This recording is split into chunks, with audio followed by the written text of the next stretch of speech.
Pero el que está en el corto no es porque vaya a ganarle un dinero.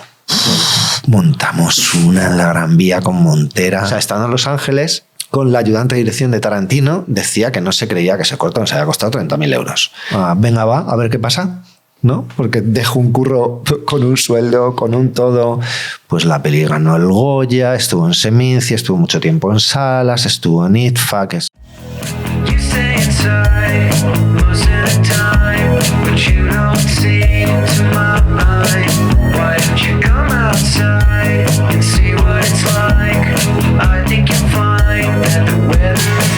Hola David, ¿qué tal? Muy bueno, Sergio, encantado. Bienvenido a Burros como Cebra. Y bueno, me gustaría que te presentaras un poquito qué es lo que haces, quién eres, para quien no te conozca, y a partir de ahí empezamos un poquito a hablar. Bueno, pues mi nombre es David Casas y nada, trabajo ahora produciendo y en producción ejecutiva también, en cortometrajes, en largometrajes, en todo lo que puedo audiovisualmente. Y tú vienes... O sea, yo te ubico sobre todo en cortometrajes, ¿no? Como que tienes una trayectoria en cortometrajes. Sí.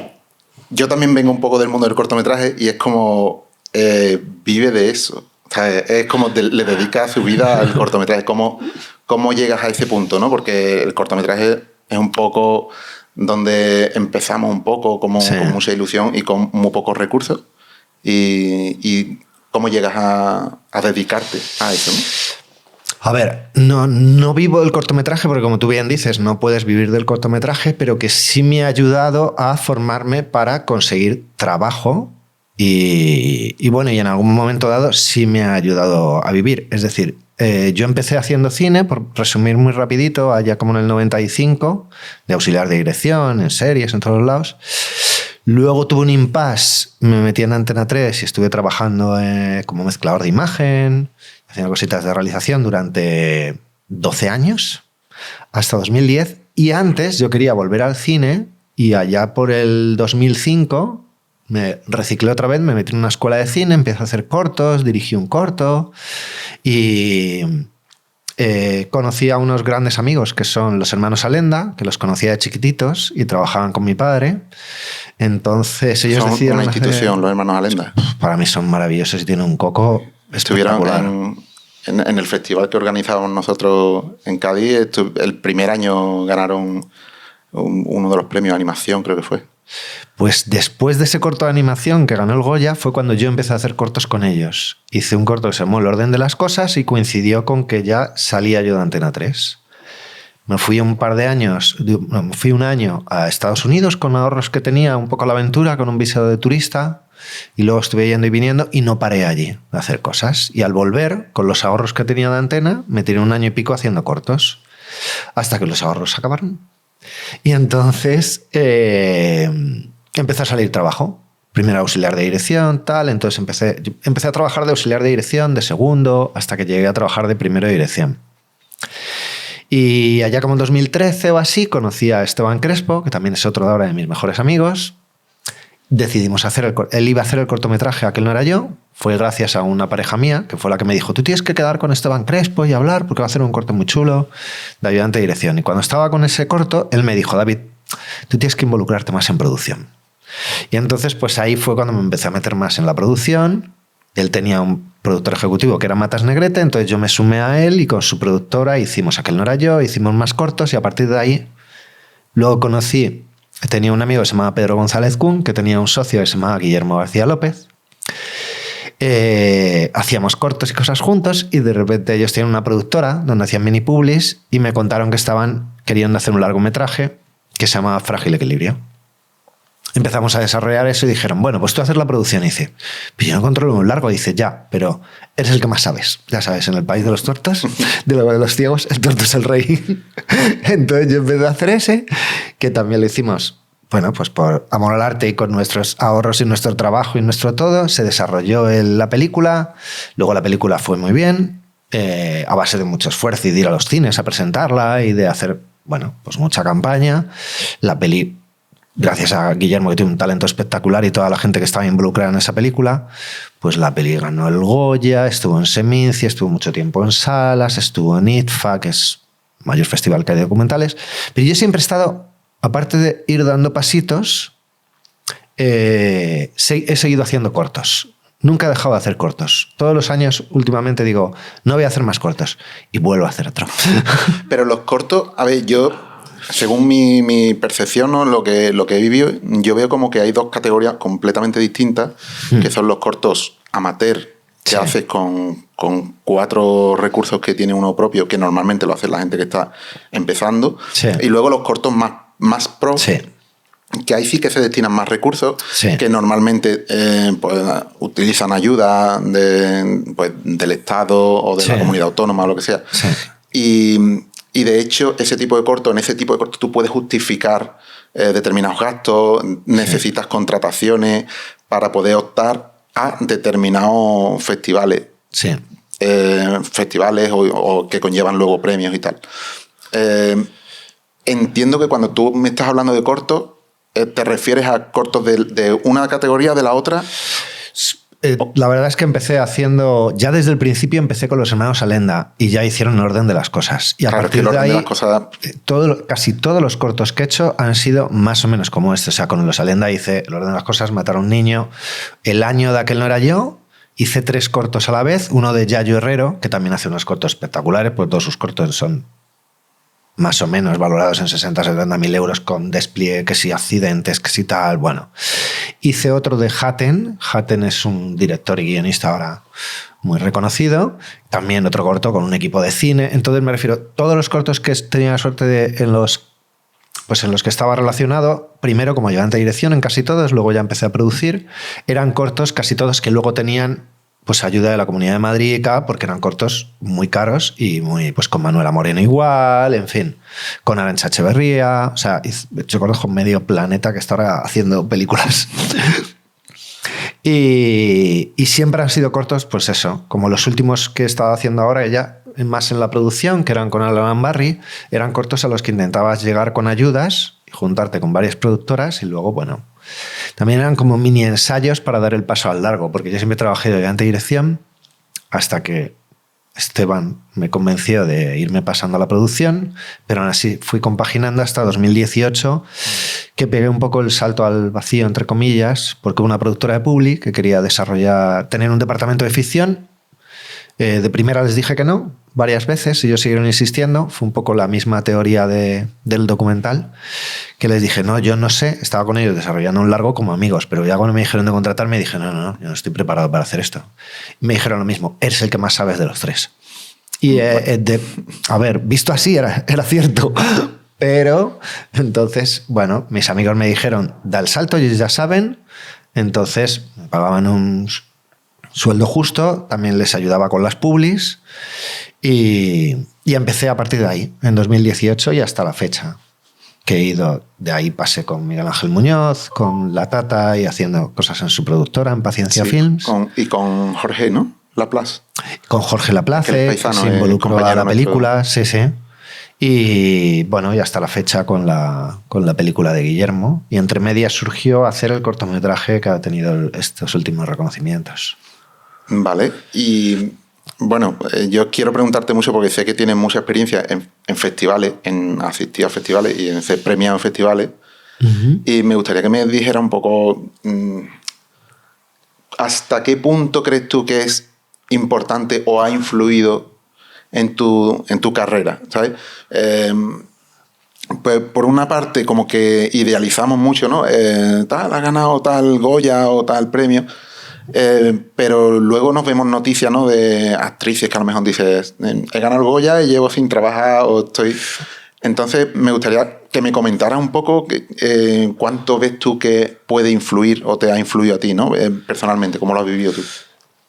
A ver, yo creo que todo suma, pero es verdad...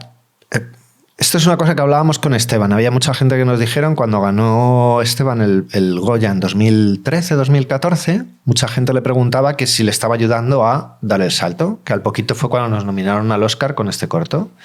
Y entonces él decía eso. Con el corto no me ha llamado nadie, pero sí que es verdad que cuando llamo, pues me cogen. Con el Oscar ya es diferente. Porque al final, con el Goya, esto lo decimos mucho, cuando te nominan, esa época entre que nominan hasta que ganas, sos 4 o 5 en todo el mundo, por decirlo de alguna manera, ¿no? Nominados. Y ya eres alguien y entonces de repente estás en todas las noticias, aparte por lo que genera, aunque sea poquito, por lo que ya generas tú, porque cada vez se genera más, cada vez los cortos intentan estar más, lógicamente, porque están intentando labrarse un futuro. Pero al final es un corto, no deja de ser un corto. Entonces la industria ahora está un poquito más involucrada, yo creo que antes, porque muchos han venido del corto, pero al final no deja de ser un corto. Sin embargo, con el Oscar es totalmente diferente. Te nominan al Oscar, eres el único. Además, ese año coincidió que Esteban fue el único español que estuvo nominado, con lo cual hizo como 300 entrevistas. Y entonces ya la gente sí le llamaba ¿qué es lo que tienes? Y luego ese corto había llamado mucho la atención porque era muy espectacular, era muy bueno, pero los anteriores había tenido hacía 2 uno nominado y el de entre medias es un corto de comedia que se llevó todos los premios del público. O sea, más Nadie tiene la culpa. Entonces todo el mundo le preguntaba ¿qué tienes? Y le preguntaba por el largo de Nadie tiene la culpa. Entonces, a ver, sí ayuda, pero al final no deja de ser un corto. Y nuestra industria es chiquitita, aunque ha crecido un poco más, al final no es Estados Unidos, no es Francia. Evidentemente tenemos cierto apoyo. Por ejemplo, en Madrid no había casi nada y gracias a productores y gente que se ha involucrado mucho y que han estado en los departamentos de cultura de la Comunidad de Madrid, lo han hecho crecer y ahora hay ciertas ayudas, pero siguen siendo pocas. Y no te digo ya comparándolo con otros países, como Francia, ya digo Europa, ya no digo Estados Unidos. Y luego también porque no está muy claro qué tipo de industria hay. Es decir, en Estados Unidos lo tienen muy claro, es una industria comercial. Entonces van a sacar el dinero y punto. O sea, el resto les da un poco igual. O sea, la parte artística sí intentan que esté, pero sobre todo van a vender. En Francia es más, aunque no deja de ser, puede llegar a ser horno comercial, es más una cultura. Y aparte el público lo apoya. Es decir, si te fijas en las taquillas francesas, son todo películas francesas y están también las americanas, pero sobre todo las francesas. El público va a verlo. Y aquí en España, como bien sabes, el cine al final es algo que dicen que es subvencionado, cuando no es así.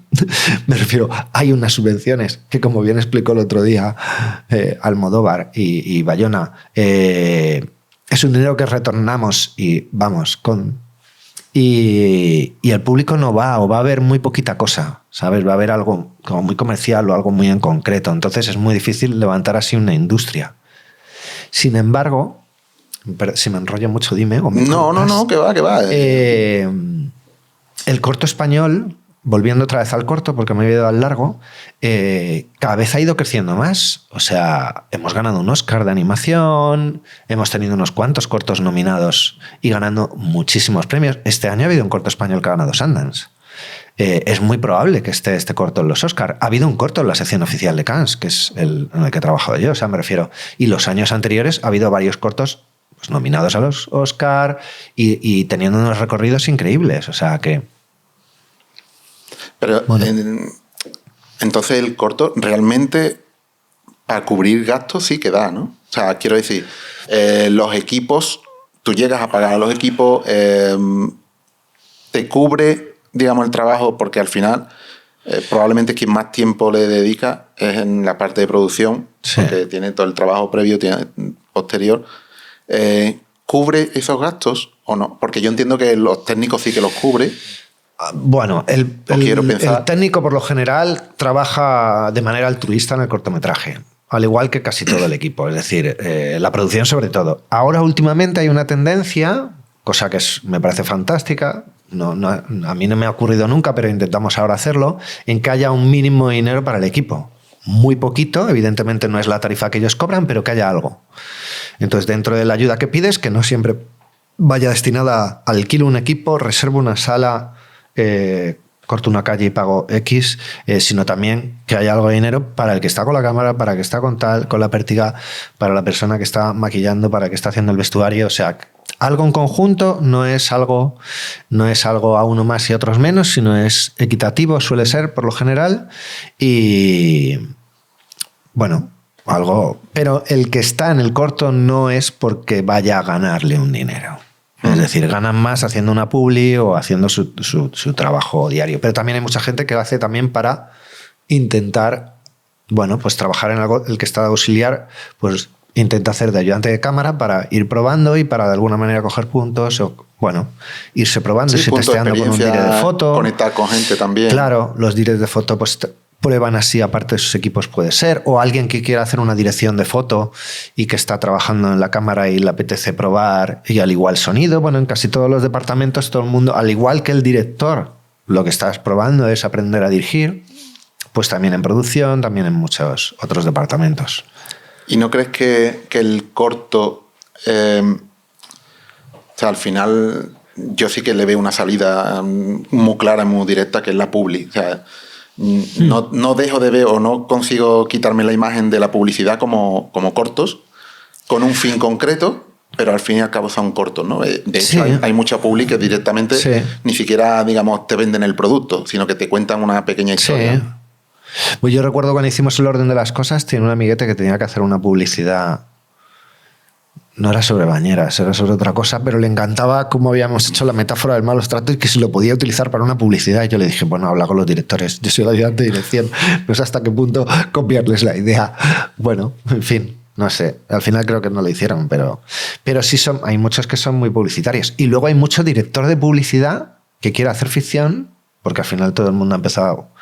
Yo no creo que haya mucho director que diga, yo quiero hacer publicidad cuando está estudiando en la carrera o en la escuela de turno, director o directora, me refiero.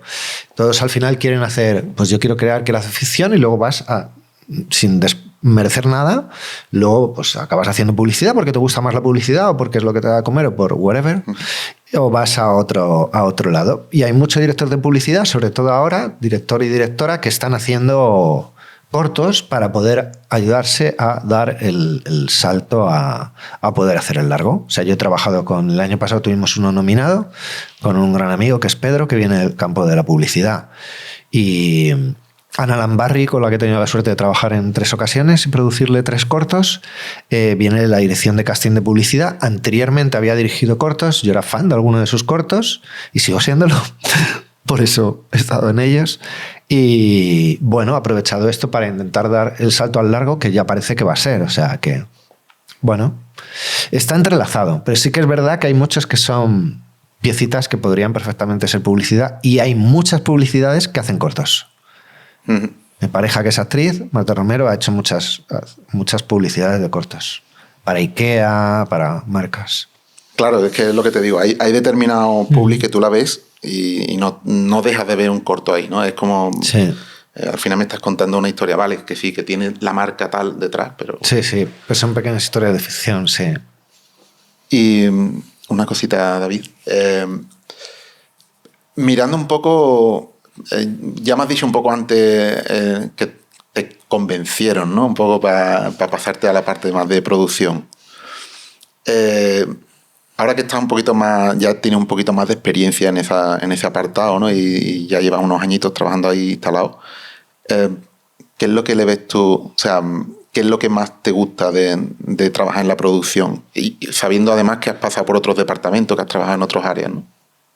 Bueno, yo hago un inciso hasta llegar a esto. Yo siempre que he dado un paso a otra cosa siempre he tenido cierto respeto. O sea, no soy de los que, venga, doy el paso, ya lo sé todo, no, sino todo lo contrario.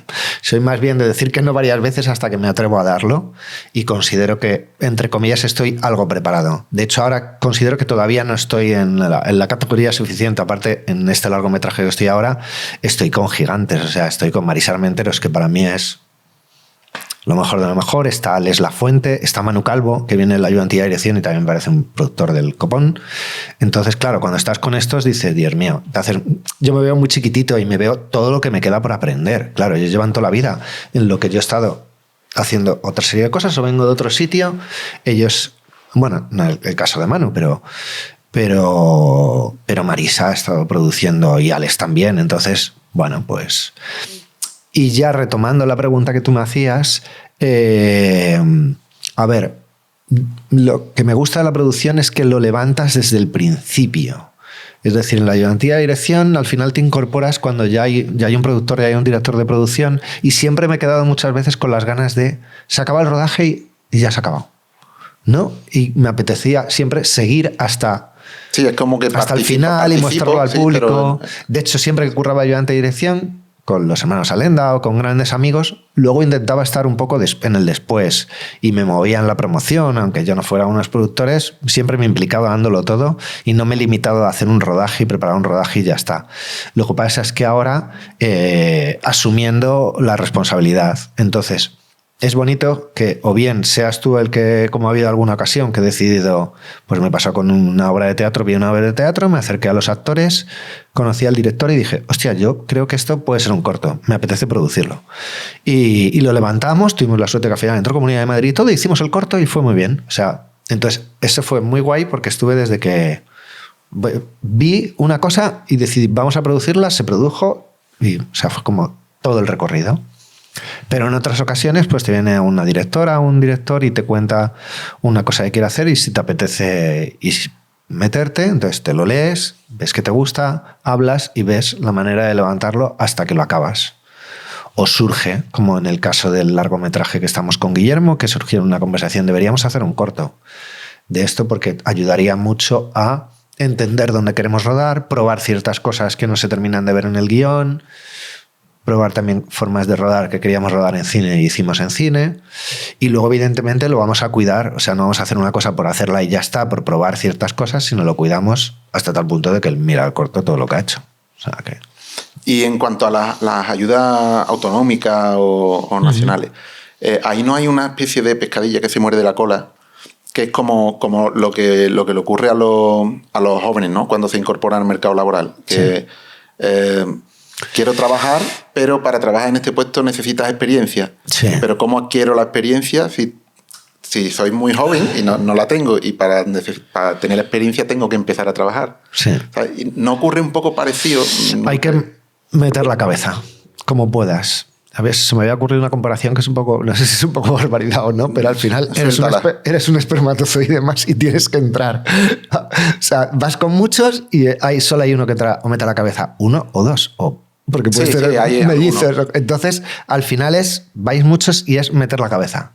Meter la cabeza, esa chica o ese chico, como fue, por ejemplo, en mi caso. Yo me puse a hacer, pues eso, me reciclé cuando... Para lo de ahora me reciclé metiéndome en una escuela. En esa escuela hacían 5 cortos al final. Entonces, por sorteo te tocaba en un puesto. Ahí me tocó uno dirigir, en otro en producción, en otro ayudante de dirección, en otro de pertiguista. En ese lo pasé bastante mal y aprendí a valorar. Y te pusiste fuerte. Y yo siempre he pensado, es lo típico, qué mal lo estoy haciendo, qué mal lo estoy haciendo. Como que alguna vez me ha tocado estar delante. ¿Puedo repetir? Qué mal lo estoy haciendo. Pues eso. Ir metiendo cabeza. Y luego, si alguno de los tuyos de repente está en un corto y te llama, oye, tengo este corto, ¿te apuntas?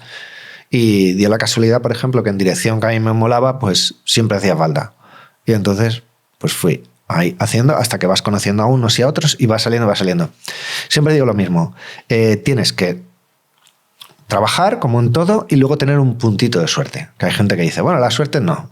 Hay que tener un punto de suerte. Yo creo que sí, vamos. En mi caso yo creo que he tenido siempre un punto de suerte. Es decir, trabajo con gente que tiene mucho talento, pero siempre has tenido la suerte de que al final, pues haber estado en un sitio o en otro y luego ya el tener el reconocimiento también al final es trabajo, aparte de tener a gente con talento. Luego hay gente que llega sin talento y solo con suerte. Eso también lo hay, pero lo hay en todo en la vida. Y bueno, y el llegar a contactar directamente o digamos a que tu círculo sea gente con talento, creo que también es una parte de suerte. Sí, ¿no? total. Manera. Total. O sea, que de repente mi padre trabajara con el padre de José y César y me dijera, oye, ¿por qué no quedas otra vez con ellos? Y justo llamarles y, pues mira, estamos preparando un corto, pero ya tenemos un ayudante de dirección. Ah, vale. Y entonces de repente, no recuerdo por qué yo tenía 2 teléfonos en 2009, como que uno era mío personal y otro de curro o algo así, y me llamaron al que siempre tenía pagado, que solo lo tuve durante un año, y de repente un día lo encendí, veo llamadas perdidas, ¿de quién es? Llamo y era José. No, mira, que estamos haciendo un corto, pero no contestamos, estamos buscando a otro, pues te apuntas de ayudante de dirección, y dije, sí, claro. Y a partir de ahí hice El orden de las cosas, luego esta pareja que me dijo de conocer a Esteban Crespo, que quedamos ahí en un bar, y en el bar cuando estábamos hablando, pues me hace falta Pepito, pues yo te pongo tal, pues yo te pongo cual, pues yo te pongo tal, y entonces me dijo, ¿por qué te metes en producción también? ¿Son más importantes los bares o los premios? Había una cosa muy buena el año pasado que yo creo que se está perdiendo un poco, a ver si se termina de retomar, ahora que hablabas de la comunidad, de las autonómicas, ayudas autonómicas, la semana del cine que hacía Pilar García Elegido en la Comunidad de Madrid, iba Jorge Dorado, iba Manuela Moreno, iba Esteban Crespo, iba todos los que ahora, de repente, hostia, Jorge lo está petando en series y en pelis, pero lo más grande, o sea, la serie más grandes ahora mismo de cine español es Jorge Dorado, que hizo cortos buenísimos. Pues toda esa gente que pasó del País Vasco, nos conocíamos porque hacíamos cortos que les habían dado ayuda a la Comunidad de Madrid, íbamos a esa semana de proyección y luego nos íbamos al bar. Entonces ahí te presentaban unos y otros, al igual que en Mediana del Campo, en festivales muy conocidos que ibas y luego te ibas de copas. Y entonces ahí conocías a gente y de repente te decías, hostia, pues yo tengo un corto. Venga, va, ¿por qué no te apuntas? O tal, o lo que sea. Pues mira, pues ahí conocí a Manuela Moreno, trabajé con ella, conocí a Arantxa, conocí a... Bueno, ¿En qué proyecto trabajó con Manuela? Con Manuela hice un corto muy personal suyo que ganó Medina del Campo y le dieron el proyecto Movistar que se llamaba Lo sé. Y ahí lo dimos todo en ese corto. Esta es la circunstancia de la vida, ¿no? Manuela dio todo en ese corto, todo me refiero porque era un proyecto muy personal suyo, de vida, de todo, de ahorros, porque ahí tú dices, se saca todo financiado. Manuela ahí se dejó todos los ahorros que tenía. Y luego, medio año después, en verano, se junta con dos amigas y decide hacer un corto, chiquitito, que es un plano.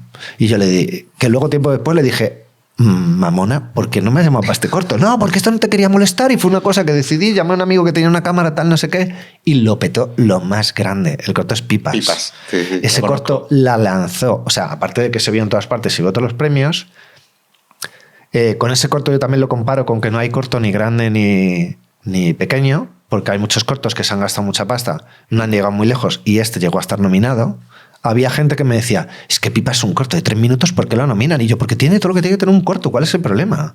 O sea, tú puedes tener un corto de 20 minutos, haberte gastado 100.000 y ella se ha gastado 0, bueno, 0 no, se gastaría algo, pero muy poco. Es un minuto que tiene todo lo que tiene que tener, se ha viralizado. Y gracias a ese corto la llamaron para su primera peli. Y gracias a ese corto ha hecho 2 temporadas de una serie basada en ese corto que se llama Por H o por B. O sea, un corto puede dar de mucho. Y esto nos lleva a la pregunta anterior de ¿el corto puede tal? Pues mira, aquí hay un caso. A Esteban Crespo lo situó en el mapa, que él no era yo. Sin embargo, mucha gente pedía el corto anterior, Nadie tiene la culpa, porque era una comedia buenísima. Gustavo Salmerón llegaba a casa, había dejado su trabajo, a sus hijos, y se lo contaba a su mujer, que la quería dejar, que era Pilar Castro. Y durante esos 15 minutos Pilar le da la vuelta y al final Gustavo le termina pidiendo perdón y que no le deje ella, cuando era él el que la iba a dejar. Ese corto era el gran inicio de una película que ojalá algún día se haga y barrió en todos los lados, te meabas de risa. Hay otro director de comedia español muy bueno, que no recuerdo, que Vicente Villanueva, que hizo La rubia de Pinos Puente, que hizo un mogollón de cortos de comedia buenísimos que arrasaron en un cine que hay aquí en Gran Vía. Y él ahora está haciendo mucha peli de comedia, ha ido haciendo. O sea, bueno, vienen del mundo del corto, pero luego en Antena 3 en algún sitio han visto algún corto y dicen, anda, como pasó con Manuela, lo vieron la gente de Nostromo y le ofrecieron una película. Luego ya hizo la suya después, pero de primeras le ofrecieron otra porque habían visto ahí un talento. Les llamó la atención esta chica, ¿qué tal?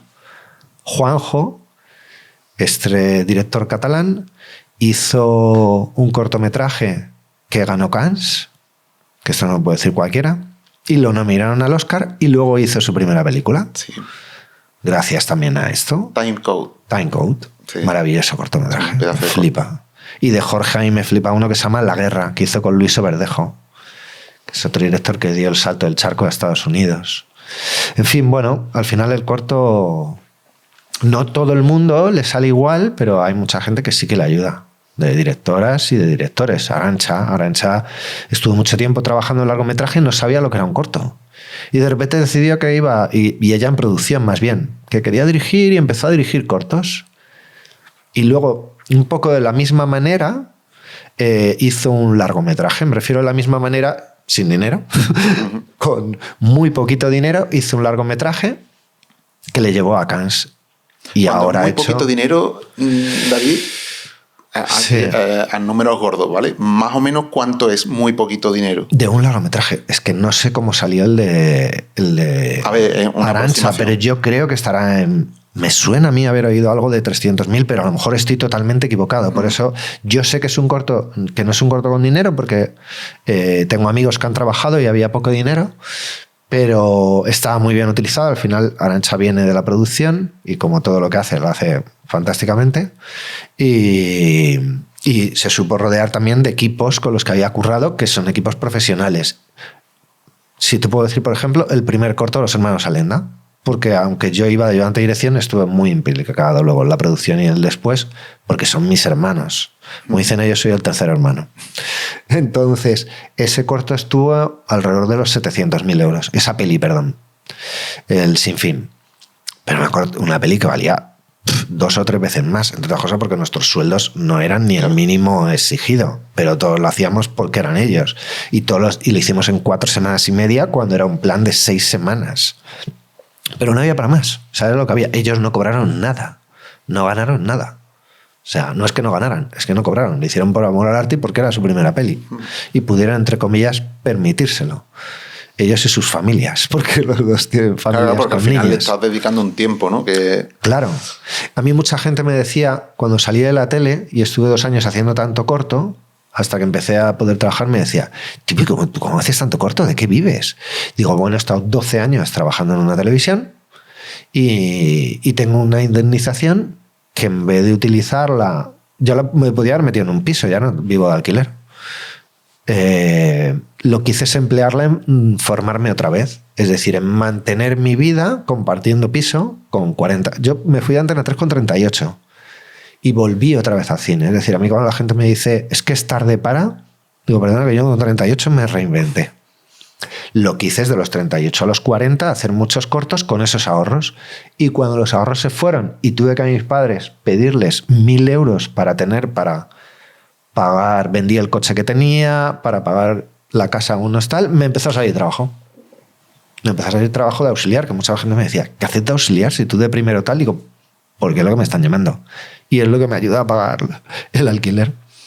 ¿Y tú crees que si la salida de la tele no se hubiera producido, porque entiendo que no fue voluntaria, lo entiendo por el contexto de lo que me estás diciendo? Estaban echando, pero yo me quería ir. Yo llevaba 2 años queriendo ir. Vale. Quería ir. De hecho, me intentaron convencer. Y a los 2, cuando me fui a Estados Unidos, al volver al año, me llamó un gran amigo para decirme, oye, aquí siguen queriendo que estés. ¿Qué pasa? Que yo cuando estuve en la tele, como siempre he querido aprender, siempre me metían todos los marrones. Entonces era el niño para todo.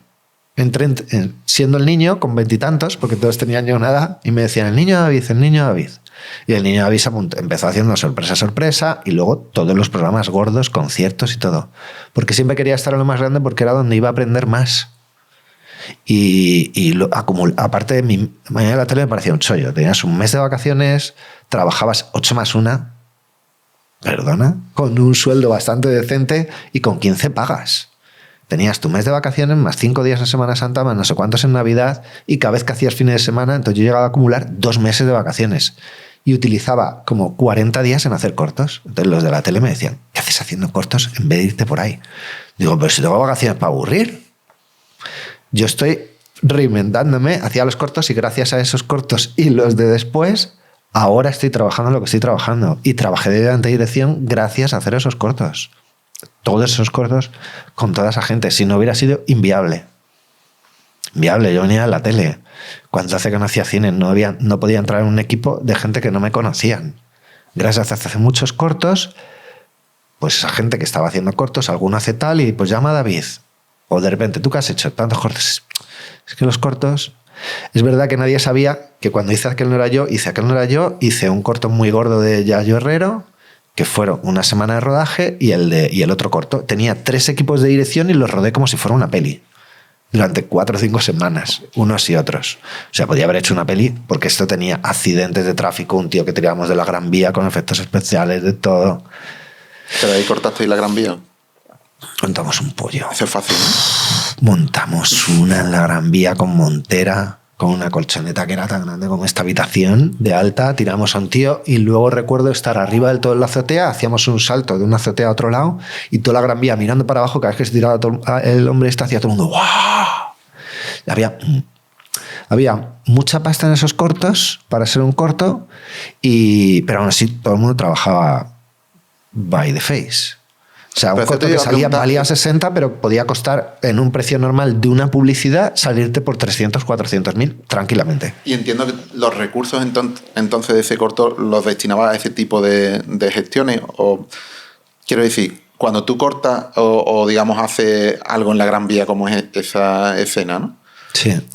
Cuando planteas esa escena, ¿es cuestión de dinero o no es solo cuestión de dinero y tienes que realizar una serie de trámites o de justificaciones que te permitan poder hacer? Es como un rodaje cualquiera. Es decir, tienes que pedir sus permisos y el dinero te lo gastas en lo que tienes, al ser un corto, casi todo el equipo te va a venir. En esa época no se pagaba, con lo cual todo el equipo venía gratuito, salvo a lo mejor eléctricos y tal. Pero yo tenía 4 personas de dirección, había 5 o 6 eléctricos, la cámara teníamos el último modelo, que esa cámara sí la habías pagado, pero a ser un corto un poquito menos. El de efectos venía, te cobraba, pero te cobraba un poquito menos, pero era el de efectos especiales que traía a sus especialistas, tal, teníamos un doble, teníamos de todo.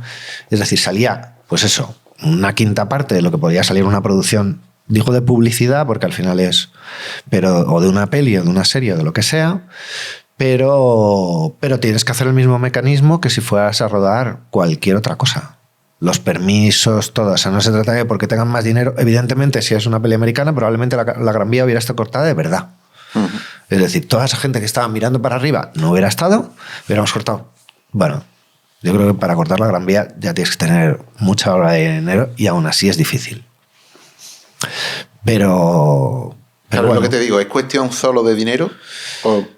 Bueno, todas las producciones son cuestiones de dinero y de algo más. Y dependiendo, o sea, esto es otra cosa. Nunca hay dinero suficiente para una producción, sea la que sea. Aunque sí, una peli chiquitita siempre va a necesitar y una peli grande siempre va a necesitar más. Hubo una peli hace poco, española, que es de un atraco en el Banco de España y que a la vez se está celebrando el Mundial. Y esa peli tenía, no sé, eran 10 ayudantes de dirección de primeros, más no sé cuánta gente, y estaban en, ¿cómo se llama?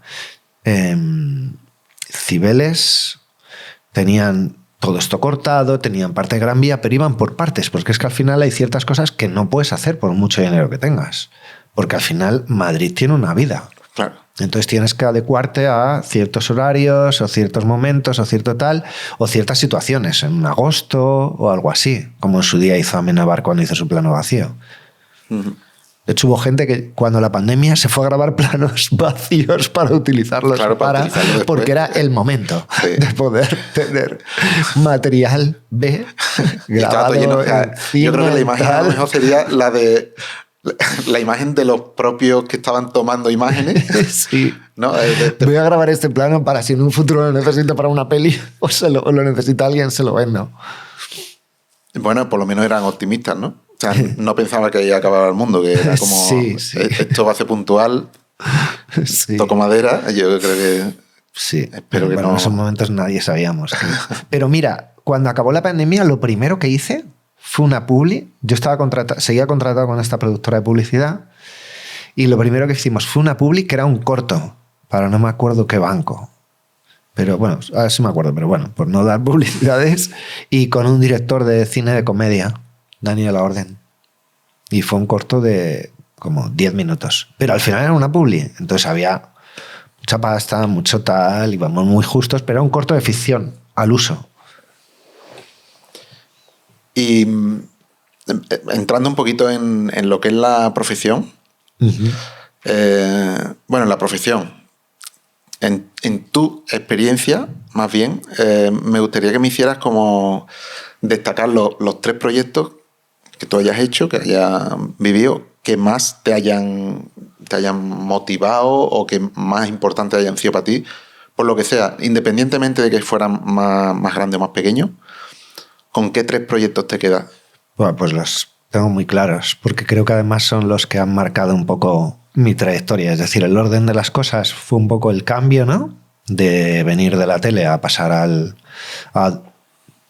venga, va, a ver qué pasa, ¿no? Porque dejo un curro con un sueldo, con un todo, y sin embargo, venga, a ver qué sucede. Luego, el otro cambio que fue con Aquel no era yo, porque de repente conocí a Esteban, que además ahora es uno de mis mejores amigos, y también era un corto en el que di un paso más, es decir, no solo ya me limité a hacer la ayudante de dirección, sino venga, me voy a involucrar de verdad en la producción. Y un tercero, yo creo que sería de cortometraje, sería este último que hemos hecho. No tiene por qué ser cortometraje, ¿eh? Igual me puedes decir, yo trabajé de charcutero cuando tenía 15 años. Bueno, a ver, yo creo... Me he ido al mundo del cortometraje porque estamos en... No, si no, ya me tendría que poner a pensar. Cortometraje. Pero yo creo que el mundo del cortometraje, como tú bien decías al principio, en mi caso ha significado mucho. Ha sido el que me ha ido dando diferentes cambios. Y por decir una tercera cosa, yo creo que este sería... Podría haber sido Frágil Equilibrio por aquello de que fue el primer paso al largo. Hubo una cosa anterior que se fue un largo que se llamó El Destierro, que hice con Esteban. Pero si fueran 3 cortometrajes, en vez de cortometrajes largos o como tú dices, charcutero. Charcutero no fui, pero estuve trabajando en una empresa de muebles. Cargando y haciendo muebles. Y haciendo muebles. Y pinchando discos estuve también mientras estudiaba. Muchos años. Bueno, esa experiencia previa. Para pagar... Porque mis amigos ponían copas y yo discos, que solo sabía poner de RI. Luego ya empecé a aprender de otros. Para pagarme el carnet de conducir, los estudios, todo. En casa no había para... No tenía paga, no tenía para pagar. Entonces, yo creo que este último, porque además sí que lo he pensado muy mucho en chimpón. O sea, no es que no vaya a hacer más cortos, porque tengo ahora un par de ellos que nos han dado ayuda y tal, pero yo como que creo que he cerrado un ciclo. ¿Has cerrado un ciclo ya de cortos? Del corto creo que hay que dejar a otros, por lo menos en según qué cosas. Es decir, por ejemplo, para ir a premios Goya, cosas de estas, esto no quiero decir porque no me maten los que estoy produciendo ahora, que no vaya a apoyarles, sí los voy a apoyar, pero yo debo ir dejando también el camino a otra gente. No puede ser. ¿Y tú crees que es más la vida tuya, es más relajada? O sea, ¿en cuánto te afecta a ti el trabajar, por ejemplo, en un corto o en un largo? ¿Cuánto de estrés te puede suponer uno u otro formato? Al final es una producción. Entonces, si de verdad te das por hacer las cosas, en uno o en otro te puede estresar igualmente.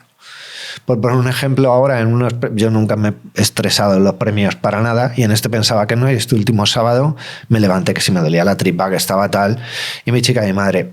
¿No dirás que estás un poquito nervioso? Y yo, ¿nervioso? ¿Que voy a estar nervioso? Yo no estoy nervioso. Pues luego al día siguiente estaba como una rosa y dije, pues a lo mejor sí estaba nervioso, tócate las narices. Por un reconocimiento.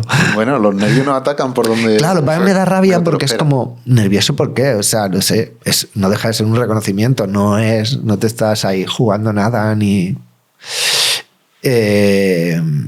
yo creo que da un poquito igual entre comillas. A ver, al final en un largo te juegas mucho más. Es decir, tampoco tengo la experiencia en los largos tan amplia como para decir, este que voy a hacer ahora, yo creo que es el primero para mí, más. Aparte que va a ser muy complicado, porque no es lo mismo rodar un corto en La Cañada, que ha sido muy complicado, como este largo que se multiplica todo por 10 y aparte tienes más dinero que tienes que justificar y te falta muchísimo más porque es un largo, con lo cual al ser cine de autor y bueno, pues es más complejo. Entonces, y para La Cañada, no sé, yo es que me imagino una grabación ahí y ahí tenéis que tener algún tipo de dispositivo de seguridad. Sí, porque no puedes dejar las cosas en cualquier sitio. O sea, vas a tener un poco lo mismo que en cualquier rodaje, pero los seguros y todo, pues al ser un sitio más peculiar, más especial, te piden más. Uh-huh. Y por ejemplo, pues no podemos dejar los equipos allí, que en otro momento si estás rodando en un sitio los dejas en una nave y ya está, o lo dejas en un sitio chimpón, sino tenemos que llevarlos a otro sitio, en fin. Claro, complejiza un poco, ¿no? El proceso requiere más tiempo, quizá también. Bueno, nos está requiriendo mucho esfuerzo esta película. Ya no por la seguridad, que no es el caso ahora mismo, sino por lo complejo de todo, de rodar allí. Que entre comillas es un sitio sin ley, o con su ley. Uh-huh. Es decir, nosotros tenemos la nuestra y ellos tienen la suya. Entonces, adaptar la tuya a la suya o que ellos se adapten a la tuya es más difícil desde el punto de vista del casting, de las localizaciones. Algo que sería aquí, voy a rodar aquí en la Gran Vía, donde pido permiso en el ayuntamiento. Aquí tengo que pagar para rodar en este piso. Pues pago, el alquilo a este tipo. Ya está, chimpón. Y llegas allí, oye, te quiero alquilar esto. Y donde te dicen 5, luego al día siguiente son 10. O págamelo como puedas, y yo no puedo pagar las cosas así porque tengo que justificarlas, porque no es, pues eso, un cortito que vaya con unos amigos y ya está. Y si ya nos resultó complejo en el corto, pero al final no dejan de ser poquitos días, pues aquí que son muchos, y aparte ellos tienen una vida de una manera, y si ya el cine, la publicidad o no sé, o las series, cuando van a cualquier lugar, sea un pueblo, una ciudad, le fastidiamos, entre comillas, a la gente, me refiero, porque les hacemos, pues lo que tú has dicho, queremos cortar la Gran Vía, queremos cortar tal, y yo llego con mi coche a aparcar a casa. Y es contra, ¿por qué no puedo aparcar? Pone aquí que hay un rodaje. Hostia, sí, le cambia la si ya te fastidia cuando hay una... o sea, yo no me muevo en coche, me muevo en bici. Pero si ya te fastidia cuando vas con tu coche a aparcar en tu barrio y hay una mudanza y tú, mierda, ya no puedo aparcar encima de las zonas verdes y azules. Si ya, pero bueno, es una mudanza, ya es una peli, y como además tienes puesta la cruz a cualquier rodaje, es como, hostia, ¿en serio? Entonces, imagínate allí, que tienen otra vida, que no saben lo que mierdas es esto. Bueno, saben lo mismo que todo el mundo. Entonces, un día o dos, pues no pasa nada. Pero si estás 5 semanas, pues a lo mejor les molestamos un poquito. Claro. Aparte porque la Cañada es muy grande y nosotros vamos a rodar en ciertos sectores, pero también vamos a estar en el sector donde está toda la droga y tal, y ahí no les puedes molestar. No sé si sabes de dónde viene el nombre de este podcast, que es Burros como Cebras, que bueno, es una práctica que se ha utilizado mucho en el circo, que es coger a los burros y pintarlos como si fueran cebras. Y entonces de algo como que tenían muy a mano, que eran los burros, pues al final con un gesto sencillo, aunque un poco cruel, también hay que decirlo, pues conseguían un animal exótico, ¿no? Que es mucho más complicado de conseguir. Sí. Y es como, para nosotros es como la metáfora de como vemos nosotros el mundo de la producción. Y es, vale, cojo algo que tiene poco valor o que es fácil de conseguir, le hago cualquier gesto, y parece que esto es mucho más de lo que es, ¿no? Al final es como que estoy consiguiendo sacarle mucho más partido a algo que en principio no tenía tanto valor. Y eso es como me gusta llamarlo como una burrocebrada.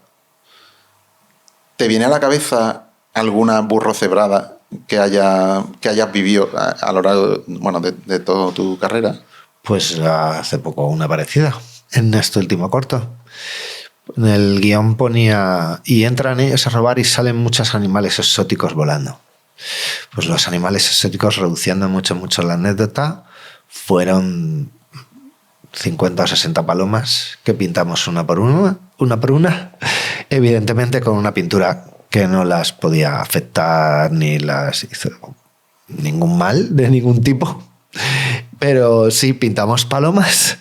Entonces en el momento se salieron todas las palomas volando, y luego está retocado en pospo para que parezcan otro tipo de animales exóticos y tal, y entre que es de noche y es un foco el que pasa y tal, queda fenomenal, pero... Recuerdo que estuvo todo el equipo de producción, porque había una persona en la Cañada, que allí puedes encontrarte de todo, que cuando se le pedía estos animales exóticos, dijo que tenían palomas. Las palomas que sueltan y luego les vuelven. Y entonces estas palomas son las que se utilizaron y hubo que pintar de colores. Rojos, verdes, azules. ¿Y no parecen palomas? No, además ves el corto y lo que ves es muchos animales volando y tal, y entre eso, el sonido, ya sabes, es que al final sea, todo puede ser... Pues en aquel no era yo. Recuerdo que después de la proyección del corto que hicimos en uno de los cines más grandes que hay en Gran Vía, salió un amigo y me dice, el corto está muy bien, pero es que tienes un helicóptero que es ruso. Eso no puede estar nunca en África. Yo, a ver, nadie va a saber que es un helicóptero ruso. 2, el plano, porque, es decir, ese corto no teníamos pasta. A pesar de que luego lo petó todo. Lo rodamos con 7Ds, que era lo que había. No teníamos para Alexas ni para cosas de estas. La Alexa no existía, pero para Red One ni para nada. Pero había tanques y de todo, porque llamamos al ejército español, el ejército nos lo dejó. Solo teníamos que pagar la gasolina y en eso nos dejamos el dinero. En la gasolina y en comer la gente y dormir esos 5 días fuera. Pero hubo 2-3 planos que no nos dio la vida a rodar. Y porque aparte nos dijeron, nos dejamos en helicóptero. No tenemos pasta para la gasolina del helicóptero. Compramos el plano. Compramos ese plano y otro más. Ese plano es de la de Diamantes de Sangre, creo que es. Y es un helicóptero, son 2 o 3 segundos con un helicóptero en medio de una guerra, que está el tanque, el tal no sé qué, según el helicóptero, y el contraplano, vestimos a 2 niños de allí parecidos, y se ven unos niños haciendo así, plano helicóptero, plano tal, y sigues. ¿Quién sabe que tú no has tenido un helicóptero para tal? Pues eso, nadie. ¿Y ese plano, cómo lo compras? O sea, hay yo hay casas de imágenes que puedes comprar. Pero ese en concreto, que es de una 300 euros. ¿Es de una peli? 300 euros nos costó en 2014. O sea, tú puedes encontrar en stock 300 euros o alquilar un helicóptero que te puede costar un helicóptero de guerra que dispare. Ese plano son 50.000. 300 euros es muy barato. 300 euros, 3 segundos de plano, que tú sabes lo que son 3 segundos de pa. No te has enterado. Y ha entrado. Luego teníamos un plano aéreo también. Ahora hay drones. En su momento no existían los drones. En el que teníamos que ver cómo llegaba un coche, se paraba y tenía que decidir si para un camino o para otro. Pues eso no pudimos ni grabarlo, ni podíamos, ni tal. Y compramos otro plano de helicóptero en el que se ve un plano de helicóptero de una selva. Y luego en pospo hicimos 2 caminitos, le metimos el cochecito que llegaba ahí y se paraba. Es un plano así muy espectacular, viendo desde arriba también, 2 o 3 segundos en medio de la música, el tal, no sé qué. Joder, qué medios tiene este corto. O sea, estando en Los Ángeles, con la ayudante de dirección de Tarantino, decía que no se creía que ese corto nos había costado 30.000 euros. No, este corto son 300.000 o 400.000 euros. Pero tú has visto todos los extras, los tanques, el helicóptero y nosotros, que no, que nos ha costado 30.000 si no tenemos para más. Y aquí, porque no entraban las ayudas, porque no entraba tal. O sea, fuimos a rodar sin saber si habíamos tenido todavía la ayuda de Comunidad de Madrid. Bueno, al final todos los cortos y todos los rodajes son un festival, como quien dice. O sea, de la peli de ahora de Ciudad sin Sueño no puedo hablar, pero dentro de un par de años podré contar lo más grande, lo que se pueda contar. Pero hay muchas de pintar cebras. Bueno, yo creo que del cine español tiene, de cada peli salen unas cuantas. David, muchas gracias por haber estado con nosotros este ratito. Tengo un pequeño obsequio que te lo traemos de nuestra tierra. Cógelo por ahí. Muchas gracias. No sé si sabes lo que es. Para... Bien. Puedes abrirlo si quieres. Eso es un pito de caña que se utiliza mucho en los carnavales. Me he imaginado. A mi hija le va a encantar también. Es por el otro lado. ¿Es por el otro lado, por aquí? Ahí. Sí. ¿Y qué tengo que hacer para que suene? Eso proyecta la voz, como pu, pu, pu, tu, tu, tu, tu. Uy, bueno. Lo voy a estrenar mañana. Estupendo. En el colegio de mi hija hacen carnaval. Es un colegio laico rodeado de colegios religiosos que nos miran así como extrañados, y no solo los niños se disfrazan, sino los padres también. Yo a día de hoy todavía no sé de qué voy a ir mañana, pero iré de algo. Y esto me lo voy a llevar, lo voy a estrenar. Ahora ya te digo que me lo van a pedir los 25 niños de la clase de mi hija. Pues no. ¿Y qué es lo que...? O sea, independientemente de un pito de caña, esto ya lo pregunto un poco, es como vaya mente así un poco retorcida. Si a ti te dan esto sin saber lo que es, ¿tú qué es lo que harías con eso? ¿Para qué crees que lo podrías utilizar? No sé ahora mismo, pero es verdad que de primeras he pensado que era, lo que pasa es que pensé que se colaba por el otro lado. Pero de primeras he pensado que era para eso. Si no, no lo sé. Y además sin gafas. No sé ahora mismo. Bueno, está bien, un tío práctico. O sea, has visto lo que es directamente. Mira, tengo suerte. Pues nada, David, muchas gracias. Nada, gracias a vosotras y a vosotros.